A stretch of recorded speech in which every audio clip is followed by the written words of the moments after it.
우리가 몇 주 전에 여러분 오병이어 기적에 대해서 우리가 함께 봤던 거 기억나시죠? 오병이어 기적은 정말 대단한 일이었습니다. 그 당시에 사람들 생각에 이 물고기 2마리와 보리떡 5개를 가지고 5,000명을 먹였다.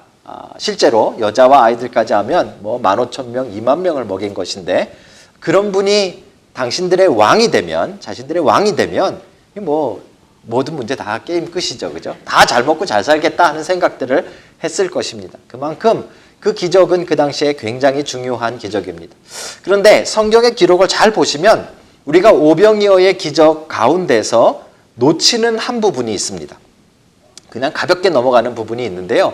그게 어느 부분인가 하면 맨 마지막에 다 먹고 남은 것들을 거두었더니 먹고 남은 것만 모아서 12광주리가 넘었더라 하는 부분입니다. 이게 도대체 무엇인가 하는 것이죠. 그냥 그만큼 많이 먹었다는 이야기인가, 아니면 처음에 물고기 2마리 보리떡 5개였는데 뭐 한 광주리도 안 되는 건데, 그죠? 이걸 먹고 났더니 기적처럼 광주리 12개가 넘게 남은 것들이 모였다는 이야기인가, 도대체 뭐에 대한 이야기인가 하는 것인데요. 많은 학자들이 이 부분을 선교와 관련해서 이해합니다. 무슨 이야기인가 하면 예수 그리스도의 복음과 예수님의 사랑이 12지파인 유대인들에게만 임하는 것이 아니라 그들이 먹고 남아서 풍성이 넘쳐서 이방인들까지도 그것을 누릴 수 있는 것에 대해서 성경이 기록한 것이다, 이렇게 보는 것이죠. 왜 그렇게 보는가 하면 증거가, 여러분들 이 마가복음 7장에 보시면 이제 오병이어의 기적 이후로 예수님께서 특별히 시돈과 두로와 데가볼리 지방이라는 곳을 다니십니다. 이 부분들이 바로 이방인들이 사는 지역이죠. 그죠? 그래서 오병이어를 통해서 12광주리가 넘게 남은 음식들이 그만큼 풍성하게 남았는데, 그 뒤에 예수님의 행적을 보니까 예수님이 그것이 마치 복음이 이방인들에게까지 미칠 것이라는 것을 보여주시듯이 이방인들 도시를 순회한다는 말입니다. 대표적인 예가 그 7장 마지막 부분에 등장하는 수로보니게 여인이라는 이야기입니다. 그죠? 이방 여인입니다. 수로보니게라는 이방 민족 여인인데, 이 여인이 자신의 딸이 귀신에 들려서 아주 죽게 되어지자 예수님을 찾아가서 도와달라고 요청하죠. 그때 예수님이 아주 미인하게, 아주 까칠하게 이야기하십니다. 자녀들이 먹을 떡을 개들에게 줌이 마땅치 않다, 이렇게 말씀하시죠. 얼마나 여러분, 우리 같으면 상처받아서 다시는 교회 안 나오죠? 자녀들이 먹을 떡을 개들에게 주는 것이 마땅치 않다. 물론 원어상 보시면 보통 유대인들이 말할 때 개처럼 여겼더라 하는 그 개라는 단어랑 여기서 예수님이 말씀하신 개라는 단어 조금 다릅니다. 예수님이 말씀하신 이 개의 단어는 주로 애완용 개를 말합니다. 집에서 키우는 개. 그렇죠? 뭐 그래도 뭐 어차피 개는 개죠. 뭐 좀 낫겠습니까? 자녀에게 줄 것을 개에게 줄 수 없다, 이렇게 말씀하신 그 까칠한 예수님의 말씀에 이 수로보니게 여인이 뭐라고 대답하는가 하면, 개들도 주인의 상에서 떨어지는 부스러기는 먹지 않습니까? 이렇게 대답합니다. 이 부분이 오병이어 기적의 남은 12광주리와 연관된다고 보시면 좋습니다. 그죠? 그리스도의 은혜가, 그리스도의 사랑이, 그리스도의 능력이 이제 유대인들에게만 임하는 것이 아니라 그 당시에 유대인들이 개처럼 여기고 사람처럼 취급하지 않았던 이방인들에게까지도 넘쳐서 그들도 풍성히 누릴 수 있다는 것이죠. 그렇죠? 마치 그 12광주리처럼 그 수로보니게 여인은 이제 그 유대인들이 거부했던, 또는 유대인들이 충분히 먹고 남았던 그 복음으로도 구원을 이루는 놀라운 역사를 우리에게 보여주는 것입니다. 이 부분을요, 저는 그리스도의 사랑의 넓이라고 표현합니다. 얼마나 멀리 갈 수 있을까? 예수님의 사랑이 얼마나 넓게 갈 수 있을까? 예수님의 사랑이 단지 유대인들에게 뿐만 아니라 얼마나 멀리까지 갈 수 있는가를 보여주고 있는 본문이 오병이어와 그 뒤에 나오는 이방인들을 고치시는 그런 장면들입니다. 그와 반면에 오늘 우리가 선택한, 여러분과 제가 읽은 7장에 등장하는 귀가 어두워서 들리지 않고 말을 더듬는 귀가 안 들리는 사람, 그리고 8장에 등장하는 앞을 볼 수 없는 맹인, 이 두 사람의 이야기는 아주 쌍둥이처럼 닮아 있는데 이 두 이야기는 모두 무엇에 대한 이야기인가 하면 예수님의 사랑의 깊이에 관한 이야기입니다. 수로보니게 여인에게까지 복음이 전해진 것은 사랑의 넓이라면 어디까지 갈 수 있는가? 예수님의 사랑이 얼마나 넓은가를 보여준 것이라면 이제 이 두 이야기는 한 사람을 향해서 예수님의 사랑이 얼마나 깊이 들어갈 수 있는가? 여러분과 저를 향한 그리스도의 사랑이 얼마나 깊이 우리 안에 뿌리 내릴 수 있느냐, 그 깊이가 어느 정도 되느냐 하는 이야기가 오늘 여러분과 제가 다룰 본문의 이야기입니다. 사랑하는 성도 여러분, 여러분들 안에 예수님의 사랑의 깊이가 다시금 체험되어지는 은혜가 있기를 주의 이름으로 축복합니다. 얼마나 나를 사랑하시는가, 예수님의 사랑의 깊이가 내 안에 얼마나 깊은가를 이 말씀을 통해서 다시금 회복하는 은혜가 여러분과 제 안에 있기를 주의 이름으로 다시 축복드립니다. 자, 한 말씀으로 들어가 보실까요? 7장 31절입니다. 7장 31절에 보시면 예수께서 다시 두로 지방에서 나와 시돈을 지나고 데가블리 지방을 통과하여 갈릴리 호수에 이르매, 제가 조금 전에 설명드린 것입니다. 오병이어 기적 이후로 예수님께서 주로 이방인들을 한번 쭉 돌아서 복음을 전하셨고요. 이제 다시 갈릴리 호수에 이르매, 다시 원래 본고장인 갈릴리 지방에 도착하셨다는 말이죠. 그죠? 도착했더니 난리가 났습니다. 사람들이 기다렸다는 듯이 몰려오기 시작했죠. 그죠? 그런데 아주 재밌는 일이 일어납니다. 이제 예수님에게 갈 때 혼자 가는 것이 아니라 예수님이 필요하다라고 생각되는 사람들을 데려오기 시작한 것이죠. 그죠? 오늘 본문에는 사람들이 누구를 데려왔는가 하면 32절에 귀 먹고 말 더듬는, 그러니까 귀가 안 들리는 청각 장애인을 데려온 것이죠. 그리고 데려오면서 어떤 기대를 가지고 있었는가 하면 예수께 나와 안수하여 주시기를 간구하거늘. 그죠? 그러니까 사람들이 데려온 거예요. 귀가 안 들리는 사람을 데려와서 이 사람에게 예수님이 안수해 주시면 날 것이다, 이런 기대를 가지고 데려왔다는 것이죠. 그죠? 8장의 이야기도 아주 비슷하게 진행됩니다. 22절인데요. 8장 22절인데요. 벳세다의 이름에, 벳세다도 지금 있는 가버나움과 아주 가까운 동네입니다. 다 갈릴리 호수 근방이죠. 벳세다의 이름에 사람들이 맹인 한 사람을 데리고 예수께 나와 손 대시기를 간구하거늘. 잘 보십시오. 오늘날 우리는 이거 해야 됩니다. 이게 전도입니다. 그죠? 이제 내가 예수님을 자주 보고 만났으니까 갈릴리 지방에 사는 사람들이 이제 나뿐만 아니라 예수님이 필요한 내 친구, 예수님이 필요한 내 가족, 이 사람들을 데려온다는 말이에요. 우리는 참 이거 잘 요즘 안 하잖아요. 힘들어 하잖아요. 그죠? 그런데 지금 예수님 시대의 이 군중들은, 이 사람들은 지금 놀랍게도 그 일을 하고 있는 것입니다. 그런데 여기에 한 가지 우리가 주목해 봐야 되는 것이 있는데, 그렇게 예수님께 데려올 때 우리가 가지고 있는 기대가 있다는 거죠. 이게 자칫 잘못하면 문제가 될 수 있습니다. 그죠? 귀가 먹은 사람을 데려오면서 사람들은 예수님이 안수해 주셨으면 좋겠다, 이렇게 기대한 거예요. 그 다음에 눈먼 맹인을 데려오는 사람들은 예수님이 이렇게 손을 대주시면 좋겠다, 이렇게 기대한 거죠. 이게 조금 비슷하게 예수님의 손을 대시는 일이지만 두 개는 조금 다른 단어입니다. 안수는 손을 얹은다, 이런 뜻이고요. 그 다음에 손 대심이라는 이 단어는 터치한다, 이런 뜻입니다. 그죠? 각각 그런 기대를 가지고 예수님 앞에 사람들을 데려온 것이죠. 근데요, 제가 이 본문을 보다가 혼자 아주 재밌게 읽었습니다. 왜냐하면 다시 7장으로 가셔서요, 32절에 보면 귀가 안 들리는 사람을 안수하여 주시기를 간구하더라, 이렇게 나오죠. 그런데 그 뒤에를 읽어보면 어떻게 나오는가 하면 예수께서 그 사람을 따로 데리고 무리를 떠나 손가락을 그의 양귀에 넣고 침을 뱉어 그의 혀에 손을 대시며, 이런 단어가 나오죠. 안수해달라고 데려왔는데 안수 안 해주시고 손을 대십니다.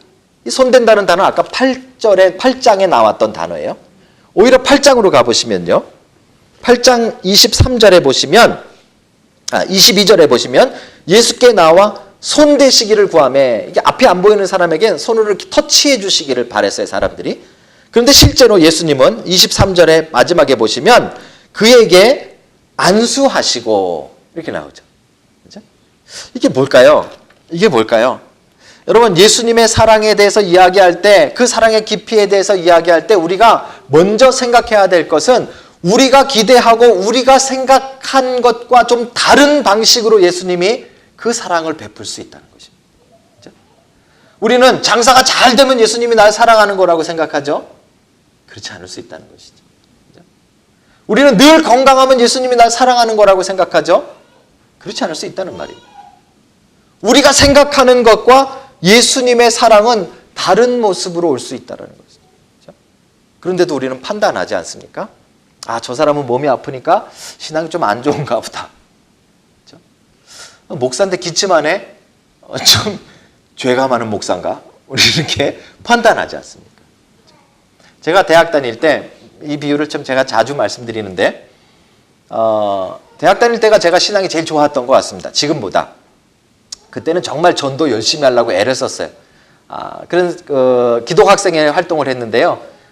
특별히 이제 저희 과의 친구들을 좀 전도해 봐야겠다 하는 그런 마음을 늘 가지고 있었어요. 그런데 저희 과에 제가 이제 강성준이라서 가나다 순으로 항상 1번입니다. 그리고 또 다른 강 씨가 있었는데 바로 저의 다음 2번인 친구가 있었어요. 저보다 키도 조금 작고 한 친구인데 이 친구가 특징이 하나 있는데 문제가 있는데 술에 취하면 술주정이 뭔가 하면 저를 찾는 거예요. 이상한 술주정을 제가 처음 보죠. 술만 취하면 주정을 부릴 때 저를 찾아요. 제 이름을 부르고 막 소리를 지르며 강성준이 데려오라고 그러고 막 그런 친구예요. 그래서 저는 그 친구가 좀 싫었어요. 제가 좀 싫었어요. 그렇게 하는 것이. 그래서 제 마음속으로 저는 늘 전도, 이렇게 우리가 전도 집회 같은 것을 할 때 그 친구는 절대로 제가 전도하려고 한 번도 생각을 안 해봤던 친구예요. 그 친구가 예수 믿을 것이라고는 저는 생각을 안 했죠. 그 삶의 모습을 보면 안 믿을 거라고 저는 생각을 했어요. 근데 다행히도 군대를 일찍 간대요. 그래서 군대를 먼저 갔다고 친구들에게 들었어요. 가는 것도 못 봤어요. 갔어요. 갔는데 한 6개월쯤 지났는데 이게 친구들 사이에 소문이 다시 도는데 군대에서 뭐 사고를 쳤는지 뭐 어떻게 됐는지 6개월 만에 제대를 했대요. 그래가지고 다시 돌아왔다는 거예요. 아마 뭐 어디 다쳐가지고 의병 제대를 했다 그러는 것 같아요. 그냥 저도 소문으로만 들었어요. 그런데 어느 날 제가 학교 캠퍼스에서 걸어가고 있는데 그 친구가 나타난 거예요. 6개월 만에. 저쪽에서부터 걸어오는 거죠. 저도 이쪽에서 걸어가고. 근데 길이 이렇게 딴 데로 갈 만한 길이 아니었어요. 어차피 가면 만나야 되는 길이. 그래서 만나는데 뻘쭘하잖아요. 별로 제가 그렇게 좋아하는 친구도 아니고 이렇게 그래도 군대는 갔다 왔다니까 뭐 때문에 일찍 왔는지 좀 물어보고 싶은 마음도 있고 해가지고 제가 가까이 가는데 이 친구는 저를 못 보고 계속 이렇게 고개를 숙이고 흥얼흥얼 거리면서 이어폰 하나를 끼고 노래를 부르면서 오는 거예요. 그래서 제가 가까이 와가지고 그 친구를 이렇게 제 얼굴을 보게 하고 도대체 왜 이렇게 일찍 군대 갔다 왜 일찍 왔냐? 그리고 물어보고 좀 뻘쭘해서 그 친구 이어폰을 뽑아가지고 뭐 듣는데 그러냐? 그러고 제 귀에다 갖다 꼽았어요. 근데요, 놀랍게도 뭐가 나올까요? 찬양이 흘러나옵니다. 그 찬양에 맞춰서 혼자 열심히 찬양하면서 걸어왔던 거예요. 저는 그때 순간을 아직도 잊을 수가 없어요. 저는 이 친구만큼은 온 인류가 멸망해도 얘는 예수 안 믿을 거라고 생각했거든요.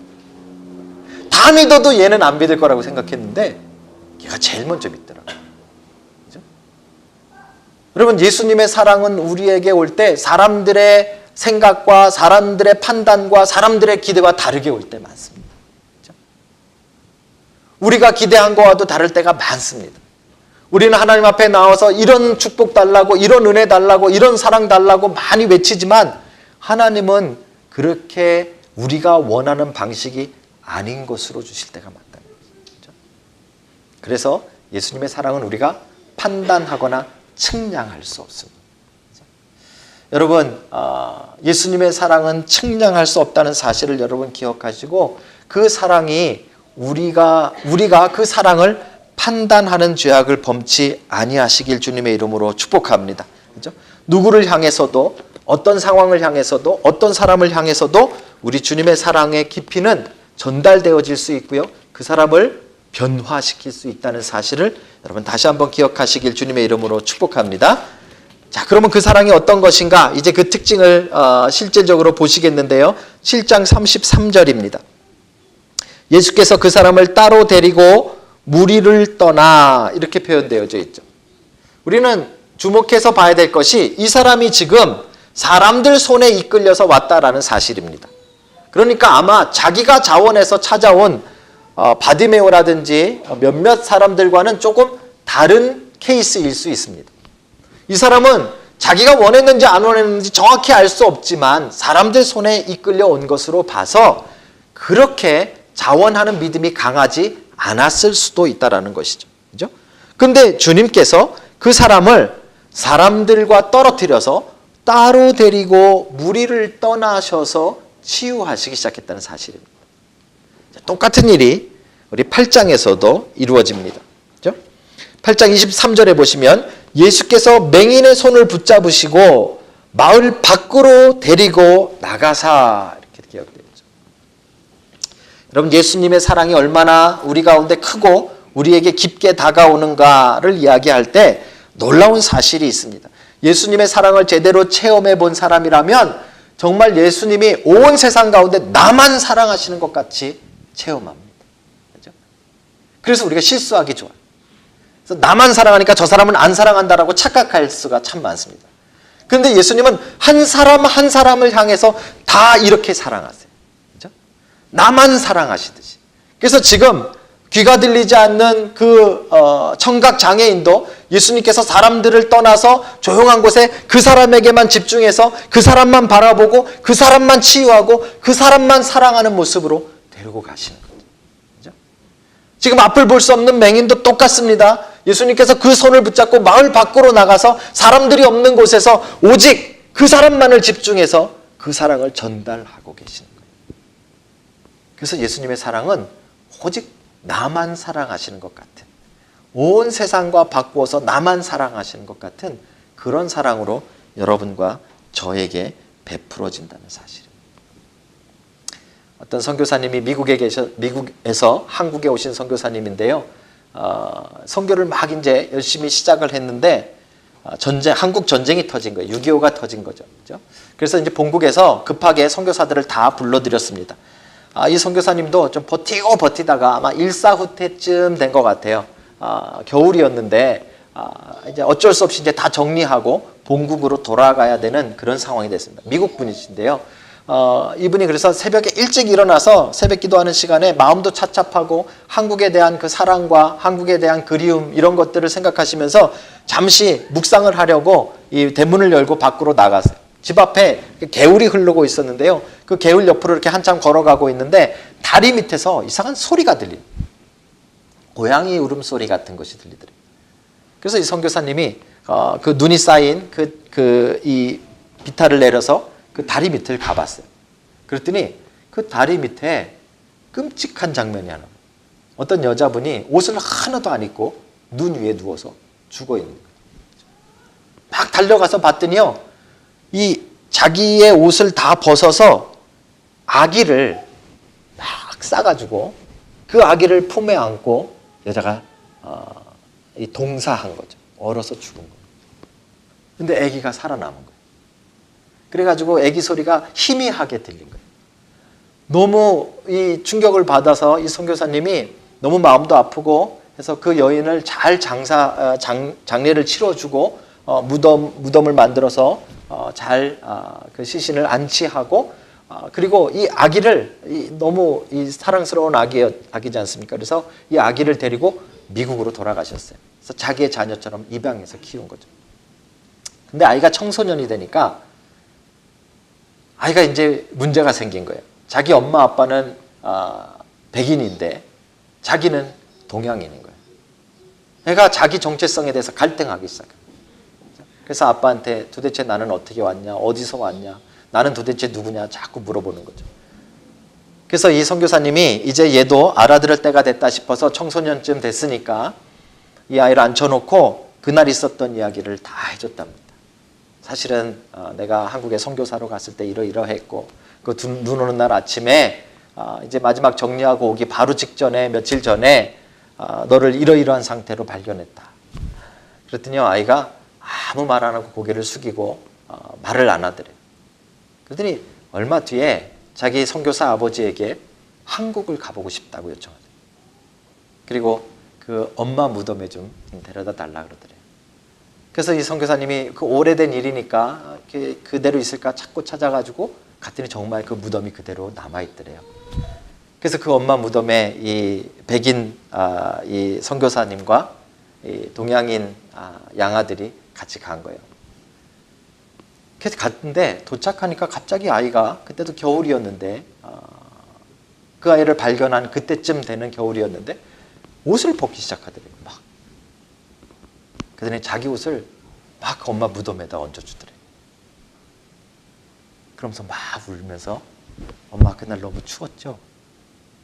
엄마 너무 추웠죠? 엄마 고마워요.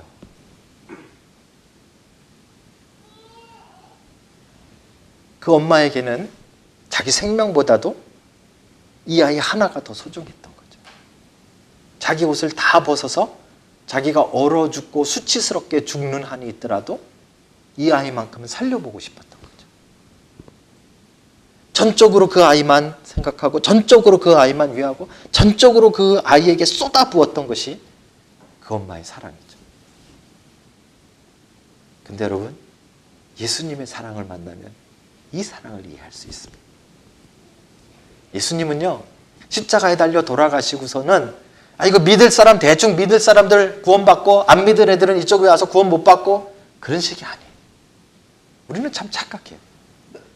우리는 그냥 우리가 그래서 알아서 잘 믿은 사람들이기 때문에 착한 사람들이니까 구원받고 잘 안 믿는 애들은 구원 안 받고 이렇게 되는 걸라고 우리는 착각해요. 아니에요. 예수님의 사랑을 정말로 발견한 사람들은 그 예수님이 정말 나만을 위해서 온 것 같은 그 사랑을 발견하는 거예요.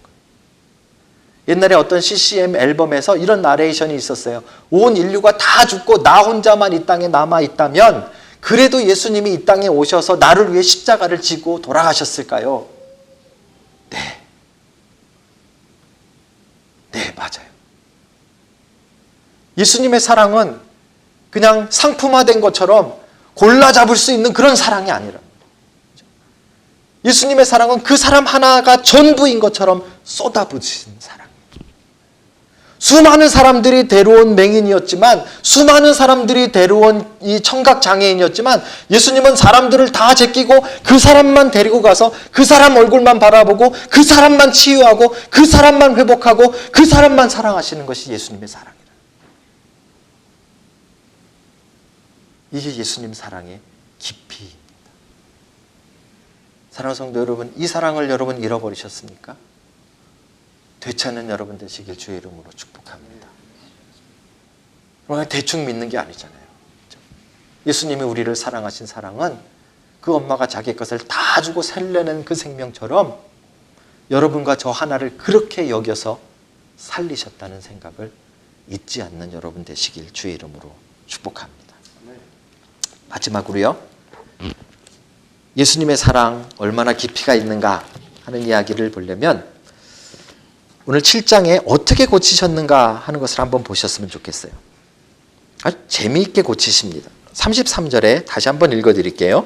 예수께서 그 사람을 따로 데리고 무리를 떠나사 손가락을 그의 양 귀에 넣고 침을 뱉어 그의 혀에 손을 대시면, 한번 보세요 여러분. 이 상상을 해보시면 이게 참 재밌습니다. 예수님이 그 귀가 안 들리는 사람을 사람들이 많은 데서 이렇게 따로 데리고 가시는 거예요. 그래서 이 사람만 이렇게 딱 세워놓고 이 사람 귀에다가 예수님 손가락을 이렇게 집어넣으시는 거예요. 지저분하기도 하고 좀 이상하기도 하잖아요, 그죠? 근데 조금 있다가 침을 뱉으셔가지고 해봐라 그러고 혓바닥에다가 이 당신의 침 묻은 이 손을 갖다 이렇게 대시는 거예요. 그리고 나서 하늘을 향해서 이렇게 손을 올려서 우러러서 탄식하며 에바다라고 외치셨어요. 에바다라는 말은 아람어인데 열려라 이런 뜻이에요. 그죠? 저는 이 장면을 읽으면서 예수님이 무슨 돌팔이 의사도 아니고 뭐 귀에다 손가락을 왜 집어넣고 왜 침을 뱉어가지고 혀에다 이렇게 대고 뭐 왜 이렇게 번거롭게 하셨을까? 그냥 처음부터 그냥 사람들이 많건 적건 간에 그냥 얘들아 잘 봐라 에바다 이렇게 외치면 딱 낫는 거 아니에요? 왜 그렇게 안 하셨을까요? 이왕 내친 김에 우리 8장에 나온 사람도 한번 보십시오. 8장 23절에 보시면 예수께서 맹인의 손을 붙잡고 일부러 이 사람의 손을 잡고 마을 밖에까지 나가셨어요. 멀리까지 가셨단 말이에요. 그리고 거기에 나가서 눈에 침을 뱉으시면, 보세요. 이렇게 세워놓고 얼굴이 이렇게 있는데 이 사람은 이 맹인이니까 이렇게 눈을 감고 있을 거 아니에요? 앞이 안 보일 거 아니에요? 그 눈에다가 침을 되 뱉으신. 이건 지저분해요. 그죠? 그리고서 그 눈에 안수하셨어요. 그러니까 아마 그 침 묻은 이 끈적끈적한 이 눈에다가 손을 이렇게 대시고 누르신 것 같아요. 이 느낌만 생각해도 여러분 좀 지저분하고 좀 그렇지 않습니까? 그죠? 왜 그러셨을까, 예수님? 뿐만 아니라 이 8장에 나오는 이 사람은 참 특이한데, 한번 안수하시고서는 예수님께서 뭐가 보이냐 그랬더니 눈을 뜨고는 이렇게 봤는데 아마 제대로 안 고쳐진 것 같아요. 그래서 제가 이 사람 두 사람은 사람들에 의해 이끌려 왔기 때문에 믿음이 좀 부족했나 봅니다. 이렇게 표현하는 거예요. 그렇죠? 그래서 이 사람이 이 믿음이 좀 부족했던지 이 온전히 눈이 좋아지지 않고 나무가 걸어다니는 것 같습니다. 아마 사람들을 멀리서 본 것 같아요. 나무가 걸어다니는 것 같습니다. 이렇게 말합니다. 그러니까 예수님이 안 되겠다. 다시 와라. 다시 눈에다가 손을 얹고 안수하여 주셨어요. 그리고 나서 봐라. 그랬더니 모든 것이 밝게 보였더라. 이렇게 되는 거죠. 뭐 이렇게 번거롭게, 뭐 이렇게 복잡하게, 뭐 이렇게 좀 돌팔이 같이 이렇게 고치시는. 여러분 안 궁금하십니까? 저는 이게 되게 궁금했어요. 아니면 또 모든 치료 방법에 조금 일관성이 있으셔야 되는데 그것도 아니고. 그죠? 물론 침은 다 사용을 하세요. 근데 아마 그 당시에 침이라는 것 자체가 어떤 치료제 역할을 한다라고 사람들이 믿었기 때문에 그랬던 것 같아요. 그죠? 왜 이렇게 다양한 방법으로 왜 이렇게 복잡하게 하시는가? 여러분, 이 사람들의 입장으로 다시 돌아가 보면 예수님이 왜 그렇게 하셨는가를 우리 이해할 수 있습니다. 7장에 나온 사람은 뭐가 문제였다고요? 귀가 안 들리는 게 문제. 뭔 할 수 있어요? 볼 수는 있는 거죠. 예수님이 데리고 나가서 이 사람의 얼굴을 바라볼 때 이 사람은 예수님의 모습은 보는 거죠. 아무것도 안 들리는 거예요. 그런데 예수님이 다짜고짜 손을 벌리면서 에바다 그러시면은 이 믿음이 없는 사람은 황당한 거죠. 믿음이 자라날 기회가 없는 거죠. 예수님은 이 사람의 믿음이 점점점 디벨롭되고 자랄 수 있도록 뭔가를 하고 계신 거예요. 그렇죠? 들을 수는 없지만 보여지잖아요. 그렇죠? 들을 수 없지만 느껴지고 보여지잖아요. 이 사람이 들을 수 없는 청각 장애인이었기 때문에 예수님께서 일부러 그 손가락을 귀에 집어넣고 침을 뱉어 그 혀를 만지시면서 보여주시면서 치료하고 계시는 거예요. 그렇죠? 예수님의 사랑은 그 사람에게 맞게 마치 맞춤형처럼 온단 말이에요. 옆에 받은 사람의 사랑처럼 내게 똑같은 게 아니에요. 예수님은 내 상황을 나보다 더 잘 아시고 나의 처지를 나보다 더 잘 아시고 나의 믿음도 나보다 더 잘 아시기 때문에 나에게 맞는 사랑으로 예수님이 나를 인도하신다는 말이잖아요. 그렇죠? 8장의 사람도요. 8장의 이 사람은 뭐가 문제예요? 앞이 안 보이잖아요. 그러니 그 끈적끈적한 침을 눈에 뱉어가지고 손으로 비벼가지고 느끼게 해주시잖아요. 그렇죠? 그리고 한 번 떴는데도 잘 안 보이잖아요. 여러분 지금 한 번 떠서 잘 안 돼서 두 번 안수하시는 장면이 8장 25절에 등장합니다. 이 사람이 두 번째도 못 봤으면 예수님이 세 번째 하셨을까요? 안 하셨을까요? 하셨을 거라고 저는 믿습니다. 언제까지 하셨을까요? 나을 때까지 하셨어요. 예수님은 우리 한 사람 한 사람에게 그 사랑을 베푸실 때 우리의 상황과 처지와 우리의 지혜와 우리의 형편과 우리의 모든 것에 맞게끔 예수님께서 다가오신다. 그래서 여러분 신앙 간증을 들어보면 이런 이야기들 참 많이 들었어요. 목사님 제가 만약에 뉴질랜드에 오지 않았으면 저 지금 이렇게 예수님 안 믿었을 것 같아요. 만약에 제가 그때 그렇게 아프지 않았으면 제가 예수님 이렇게 안 믿었을 것 같아요. 만약에 제 자녀가 그렇게 속색이지 않았으면 목사님 저 예수님 이렇게 안 믿었을 것 같아요. 목사님 제가 그때 그 고통 그 어려움을 겪지 않았으면 내가 예수님 이렇게 안 믿었을 것 같아요. 목사님 지난번에 사업이 망하지 않았으면 내가 예수님 이렇게 안 믿었을 것 같아요. 그 모양은 다 달라요. 왜요? 사람의 처지와 환경이 다 다르기 때문에 우리가 다 다르기 때문에 예수님은 한 사람 한 사람 그 사람에게 맞는 사랑으로 다가가셔서 그 사람에게 맞는 사랑의 방법으로 대하여 주시는 거죠. 근데 중요한 것은 우리가 생각한 것보다 예수님이 더 맞는다는 거예요. 저는 그런 것도 많이 들었어요. 한국에 있을 때도요. 땅 팔리면 자기가 교회를 위해서 열심히 봉사하겠대. 땅 팔리면 열심히 봉사했을까요? 땅 파셨어요, 그분. 땅 파니까 너무 바빠서, 노느라고 바빠서 아예 교회 안 나와. 우리가 생각하는 축복과 우리가 생각하는 사랑과 우리가 생각하고 우리가 받기 원하는 그 그리스도의 사랑이 틀리단 말입니다. 오히려 예수님이 가지고 있는 것이 맞는 거예요. 그래서 우리는 때로는 우리가 이해 못할 일들이 우리에게 와도, 그죠? 우리는 그러면 이해하려고 굉장히 애씁니다. 이게 뭐 때문에 이런 일이 일어났을까? 근데 여러분, 그 원인을 찾아봤자 해결 안 돼요. 어떤 사람은 이게 누구 때문에 왔을까? 우리 남편 때문인가? 왼수 때문인가? 막 찾아요. 그죠? 그거 찾아도 해결 안 돼요. 속이 좀 시원하실지 모르겠지만 해결은 안 돼요. 그때는 여러분 그 원인을 찾고 이해하려고 애쓰는 것이 아니라 그때는 우리가 믿음의 눈을 떠서 예수님 사랑의 깊이를 봐야 되겠다. 내 몸을 지셔서 나를 주님께로 이끌어 가시는 거예요. 내 사업을 지시고 나를 주님께로 더 이끌어 가시는 거예요. 나에게 고통을 주셔서 내가 더 주님의 사랑을 깨닫게 하시는 거예요.